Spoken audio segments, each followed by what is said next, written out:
여러분 어떻든가요? 예수님의 말씀을 들으면서 말씀 한마디 한마디에 놀라지 않을 수 없지요. 예수님은 모든 일에서 세상을 놀라게 하셨습니다. 사람들이 전에 경험해보지 못한 일들을 행하신 분이시기 때문에, 또 행하셨기에 사람들이 놀라지 않을 수가 없었습니다. 여러분이 아시는 것처럼 예수님은 탄생부터가 달랐지 않습니까? 그래서 예수님은 탄생부터가 달랐기 때문에 세상을 놀라게 하셨습니다. 그리고 공생애가 시작되신 후에는 더더욱 놀라운 일들을 많이 행하셨기에 사람들이 놀라지 않을 수가 없었습니다. 그래서 사람들에게 남다른 주목과 관심의 대상이 되셨습니다. 예수님이 가시는 곳마다 일거수일투족 하나하나가 사람들의 관심의 대상이었습니다. 왜냐하면 예수님께서 하신 설교와 행동이 이제까지 들어보지 못했고 들을 수 없었던 것들은 새로운 것들이었기 때문에 그렇습니다. 지금까지 수많은 선생님들이 있어서 그 선생님들이 가르쳤지만은 예수님이 하신 설교의 가르침은 지금까지 말했던 수많은 선생님들을 통해 들었던 것과 다른 것이었습니다. 한 문제를 놓고 해석하더라도 예수님의 해석은 달랐습니다. 소위 그때 그 당시에 신학자들이라고 하는 율법학자들이라든지 이런 서기관들, 이 사람들이 내린 해석과 다른 해석을 예수님은 내렸습니다. 완전히 새로웠습니다. 그러니까 사람들의 관심이 집중될 수밖에 없었습니다. 긍정적인 관심이든 부정적인 관심이든 관심이 집중될 수밖에 없었습니다. 설교도 그랬는데 수많은 병자들을 고쳐주시고 귀신에 사로잡혀 고생하던 자에게 귀신을 추방하여 그 사람에게 자유를 주시고 수많은 가르침들을 통해 사람의 마음을 움직였습니다. 그래서 사람의 관심이 예수님께로 집중되었습니다. 전에는 그렇게 병들어 있는 자들을 말씀으로 능력으로 고치는 일이 없었는데 예수께서 그렇게 귀한 일을 감당하신 겁니다. 예수님이 가시는 곳이면 어디나 무리가 몰려왔습니다. 너무나도 많은 무리가 몰려왔습니다. 조금 쉬려고 해도 쉬려고 가셨던 그 자리까지 어떻게 알고 찾아왔는지 수많은 무리가 찾아왔습니다. 그러나 예수님은 내가 쉴란다 너희들 가거라 이러지 않았습니다. 피곤하시지만 사람들이 몰려오면 그 사람들에게 또 전에 들어보지 못했던 그런 메시지를 전했습니다. 말씀을 전했습니다. 전에 경험해보지 못했던 그런 경험을 예수님이 실현해 주셨습니다. 그래서 여러분 성경을 보면 예수님은 식사하실 겨를도 없었어요. 오늘 지금 앞에 내용도 보시게 되면은 20절 말씀 딱 나와 집에 들어가시니 무리가 다시 모임으로 식사할 겨를도 없는지라 이런 말씀이 나옵니다. 3장 20절 보면 그렇습니다. 식사하실 겨를도 없을 정도로 그렇게 바쁘셨습니다. 왜? 사람들이 몰려오니까 지금까지 들어보지 못했던 그런 말씀을 하시니까 궁금하기도 하고 또 듣고 싶고 그렇게 해서 찾아온 것입니다. 자신들 안에 있는 자신들이 안고 있는 수많은 문제들을 해결해 주실 분이시라고 하는 믿음이 있었기에 그들은 그렇게 주님을 찾았습니다. 주님은 또 그렇게 해 주실 능력의 주님이십니다. 자, 여러분, 예수님이 그렇게 사람들이 전에 전혀 경험해 보지 못한 일들을 행하고 예수님의 가르침 또한 전에 들어보지 못한 그런 말씀을 하게 되니까 사람들이 예수님을 이상한 사람이다라고 생각했습니다. 좀 이상해진 거 아니야? 뭔가 좀 이상한 것 같아. 이렇게 생각을 했습니다. 성경을 보면은 사람들이 예수님을 미쳤다 그랬어요. 21절 말씀 보면은 예수님의 친족들이 듣고 그를 붙들러 나온 이는 그가 미쳤다 하밀러라 이렇게 나옵니다. 21절에 3장 21절에 예수님이 일반 세상 사람들이 하는 말과 다른 말씀을 하시고 이 일반 세상 사람들이 하지 못한 일들을 행하시고 이런 것들을 보니까 이거는 정상적인 사람이 아니다. 이건 미쳤다. 이렇게 자기들이 판단을 한 것입니다. 그리고 여러분요, 일반인들은 그랬었는데 당대의 신학자라고 하는 사람들은 더 날카롭게 예수님이 하신 일을 분석을 했는데 이렇게 분석해줘. 이거는 악마의 일이다. 악마가 예수에게 들어가서 저런 일을 하고 있다. 이렇게 비판을 했습니다. 그 22절의 내용이 바로 그 내용이에요. 여러분 이걸 조금 더 설명해 보면 이렇습니다. 정황을 우리가 설명해 볼 때 이렇습니다. 예수님이 지금 갈릴리 지역에서 이 사역을 감당하고 있었지 않습니까? 그러니까 그 갈릴리 지역에 있는 소위 율법학자들, 좀 공부를 했다라고 하는 사람들, 이 사람들이 예수님의 행동을 지켜보면서 도저히 이해할 수가 없어요. 자기들이 가진 어떤 그 지식이나 경험이나 이런 과정들을 가지고서 예수님을 평가해서 예수님이 이런 분이다라고 말하기가 어려운 이런 상황에 사로잡혔던 것 같습니다. 그래서 자기들은 그 행동을 이해할 수 없으니까 아마도 예루살렘으로부터 보다 권위 있는 학자들을 불러다가 예수님을 관찰하게 했던 것 같습니다. 갈릴리 지방에 있는 선생님들을 자기들의 그 지식이나 경험이나 이 모든 것을 가지고서는 예수님이 어떤 분이다라고 참 평가 내리기가 좀 더 어려웠던 것 같아요. 그러니까 수도에 있는 예루살렘에 있는 그 율법학자들을 초청을 해가지고 예수님을 관찰하게 했던 것 같아요. 성경 보면 예루살렘에서 내려온 22절에 그렇게 나와 있지 않습니까? 그렇죠.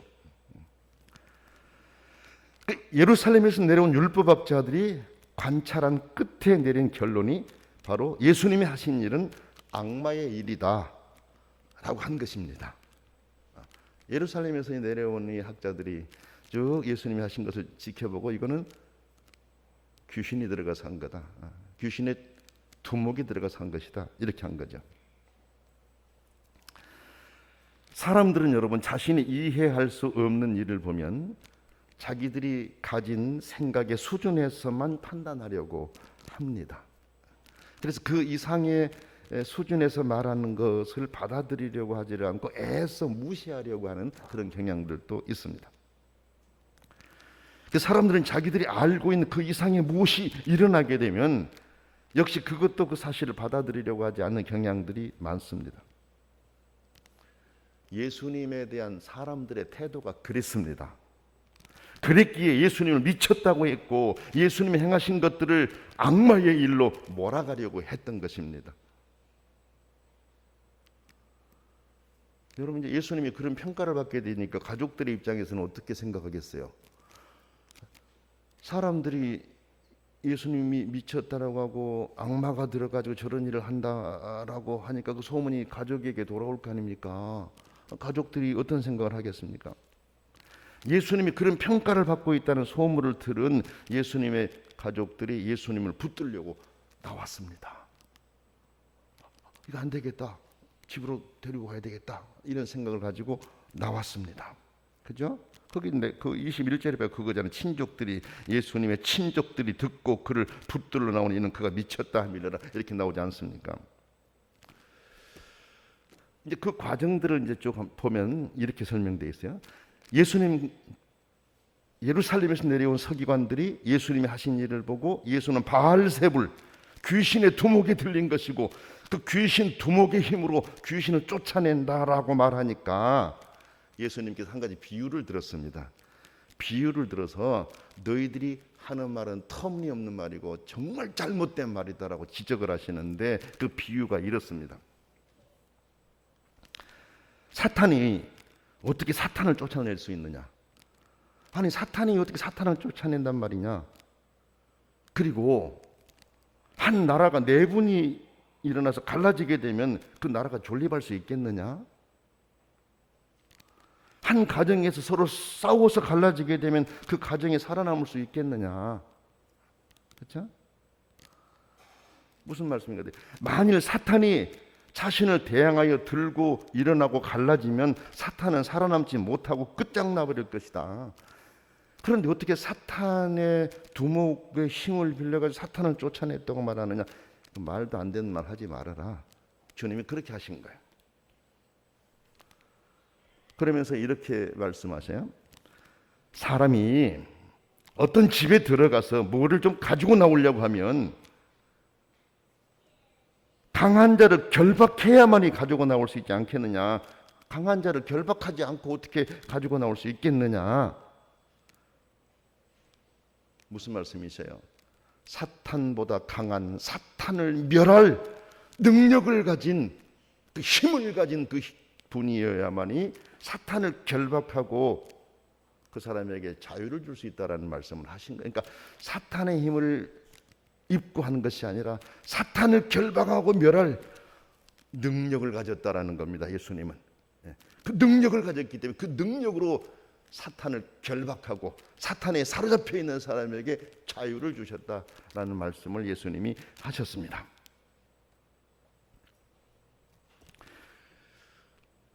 그렇습니다.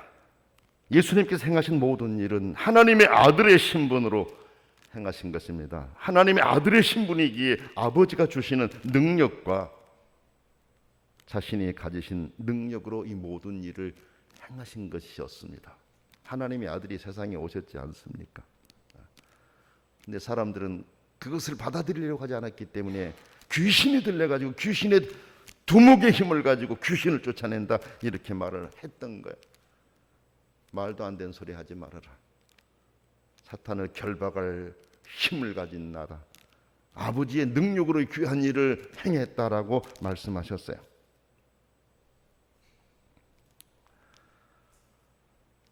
예수님이 행하신 일들이 사람들의 마음에 놀라움의 대상이 되지 않는 경우는 하나도 없습니다.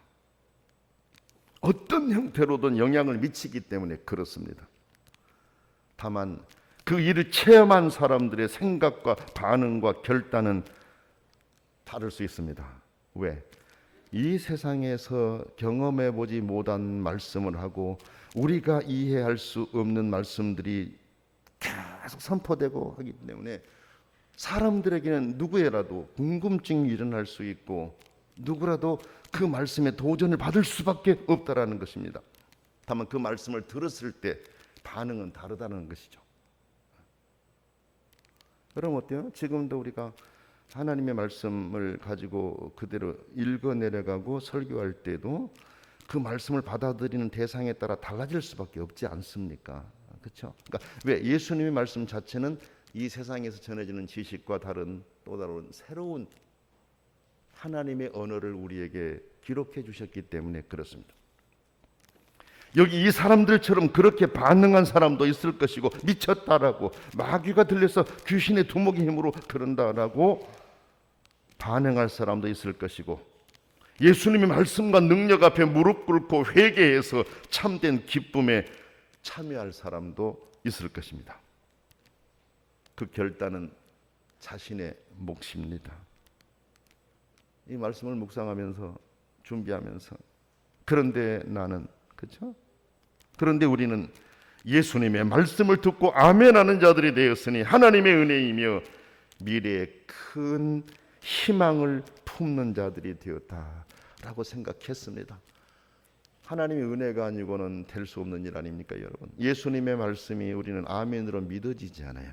예수님의 말씀을 읽으면서 이건 이상하다, 이건 말도 안 돼 이렇게 받아들여진 것이 아니라 말씀 그대로가 아멘이 되고 액면 그대로 받아들여지게 되고 더 말씀을 읽고 싶은데 읽지 못해서 아쉬움을 간직한 게 우리들이잖아요. 그건 은혜입니다. 하나님의 은혜입니다. 이건 하나님의 사랑을 받았다는 증거입니다. 예수님께서 나에게 그리고 나를 통해 이루실 다양한 일들에 대한 기대가 우리에게 있습니다. 그래 우리는 기다리고 살아갑니다. 이것은 복 있는 사람들입니다. 복 있는 사람들입니다.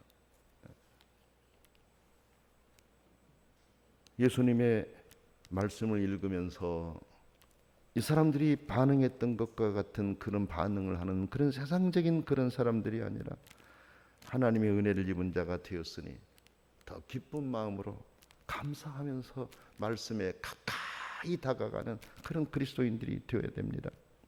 자, 예수님은 자신이 행하신 능력을 무시하고 모독하는 무리들을 향해서, 소위 율법학자들이에요. 여기 서기관들, 율법학자들을 향해서 28절과 29절에 말씀을 하십니다. 내가 진실로 너희에게 이르노니 사람의 모든 죄와 모든 모독하는 일은 사하심을 얻되 누구든지 성령을 모독하는 자는 영원히 사하심을 얻지 못하고 영원한 죄가 되느니라. 이렇게 말씀하셨습니다. 누구든지 성령을 모독하는 자는 영원히 사하심을 얻지 못하고 영원한 죄가 되느니라. 30절에 보니까 이는 그들이 말하기를 더러운 귀신이 들렸다 함이라라. 이렇게 말씀하고 있습니다. 성령을 모독하는 죄는 영원히 사하심 받지 못한다고 한 것입니다. 여기 이 29절의 말씀이 난해 구절입니다. 이 말씀을 어떻게 해석해야 되나 해석하기가 굉장히 어려운 말씀입니다. 그런데 여러분, 예수님이 지적하신 성령을 모독한 자라고 하는 이 사람들, 모든 것을 다 알고 있다고 확신하며 하나님을 믿지 않는 자들을 말합니다. 모든 것을 다 알고 있다. 그래서 결국 하나님이 말씀하신 이 내용들, 예수님이 말씀하신 내용들을 부정한 사람들을 말합니다. 교만으로 하나님의 일을 거역한 자들입니다. 결국 예수 믿지 않는 사람들이죠. 그러나 여러분, 이 말씀 잘 들어야 돼요. 성령을 따르지 못한 경우가 너무나 많다라는 것을 알고 불안에 떨고 있는 사람들에게 이 말씀은 해당되지 않습니다. 그렇죠? 혹시 내가 성령을 거역한 게 아닌가라는 불안함이 내 안에 있을 때는 성령을 거역한 사람들 아니에요. 그렇죠? 근데 뻔뻔하게 성령을 거역하고 있으면서도 그 자체를 무시하고 그게 당연한 것처럼 살아간 사람들이죠. 그 사람들이 문제가 있는 것이죠. 여러분, 우리 정상적인 그리스도인들이라면은 어때요? 혹시 내가 성령을 거역한 그런 일을 범한 때가 없었을까? 혹시 지금 내가 하고 있는 이것이 성령을 거역한 것은 아닐까? 이러면서 우리가 불안해할 때가 있고 회개하고 그럴 때가 있지 않습니까? 이런 사람들은 성령을 거역한 사람들이 아니에요. 그렇죠? 하나님의 뜻을 따라 살려고 하지만 본의 아니게 실수하는 경우일 것이기 때문에 이런 사람들을 우리가 성령을 거역했다라고 말할 수 없는 거죠. 여기 서기관들은 고의를 가지고 비방했기 때문에 그들은 성령을 거역한 무리들입니다. 어떤 경우라도 성령을 거역하는 일은 없어야 돼요. 그런데 결국 성령을 거역한 게 뭐냐라고 하니까 궁극적으로 예수를 믿지 않는 사람이다, 이렇게 결론을 내리는 학자들이 많아요. 예수 안 믿는 게 성령 거역한 거다. 결국 우리는 예수를 믿는 사람들 아닙니까? 그렇죠?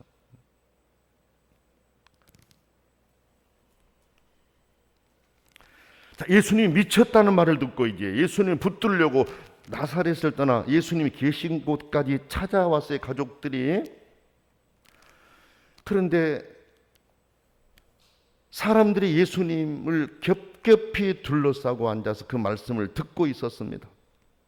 예수님이 계신 곳까지 접근할 수가 없었습니다. 같이 와서 뒤에서 예수님이 하신 말씀을 아마 듣고 있었을 거예요. 그래서 들어가지 못하고 하는 수 없이 밖에 서서 사람을 보내서 예수님을 불렀습니다. 자기들이 들어갈 수가 없으니까 겹겹이 둘러 앉아 있는데 뚫고 들어갈 수가 없었습니다. 사람들을 보내가지고 자기들이 왔다라고 하는 것을 예수님께 알리면서 예수님을 불러내달라고 했던 것이죠. 이때 예수님은 둘러앉아 말씀을 듣던 무리가 예수님에게 보십시오, 당신의 어머니와 동생들과 누이들이 밖에서 찾습니다 라고 말했을 때 예수님이 이렇게 대답하시잖아요. 누가 내 어머니며 동생들입니까? 하시면서 둘러앉아 있는 자들을 보시고 누구든지 하나님의 뜻대로 행하는 자가 내 형제요 자매요 어머니입니다 라고 하셨습니다. 이것은 육신적인 가족 자체를 무시하고 없인 여겨서 하신 말씀이 아니에요. 영적인 가족의 의미를 설명하시려고 예수님이 주신 말씀이에요. 믿음의 가족을 알리시려고 하신 말씀이에요. 그래요, 여러분. 그리스도를 믿는 우리는 하나님을 아버지로 모신 영적인 한 가족입니다. 한 가족입니다. 누구든지 하나님의 뜻에 귀를 열고 마음을 여는 사람은 예수님에게 속한 사람들입니다. 세상의 가족 소속이나 민족 소속 자체 그것만으로는 하나님의 은혜를 보증받을 수가 없습니다. 이스라엘 민족이기 때문에 하나님의 우리는 은혜를 받았다. 이건 안 되는 겁니다. 그렇죠? 한 가족의 소속을 통해 예수 그리스도를 믿게 될 때 그 가족은 물론 예수님의 가족이 되는 것이죠. 성도 여러분, 예수님을 믿는 사람들을 형제 자매라 한 가족이라 이렇게 말씀해 주셨어요. 가족은 서로 사랑하고 돕지 않습니까? 힘들고 어려울 때 서로 힘을 보태서 그 어려운 난관을 극복해 가려고 하지 않습니까? 그게 가족 아닙니까? 가족은 서로를 챙겨주고 서로에게 좋은 말로 힘과 용기를 주지 않습니까, 여러분? 그래서 세상에서 받은 상처라도 가정에서는 위로를 얻습니다. 주님은 우리를 주님의 가족이라고 말씀해 주셨어요. 예수 믿는 우리들은 주님의 가족입니다. 그렇다면 우리는 주님의 가족으로서 성도 한 사람 한 사람을 생각할 수 있어야 되고 성도 한 사람을 헤아리면서 기도할 수 있어야 됩니다. 성도 한 사람을 정말로 사랑해 줄 수 있어야 됩니다. 우리는 다 다르지만 믿음 안에서 한 가족이 되었잖아요. 예수님 안에서 한 가족이 되었지 않습니까? 그렇죠. 신분도 다르고 생각도 다르고 자라온 과정도 다 달라요.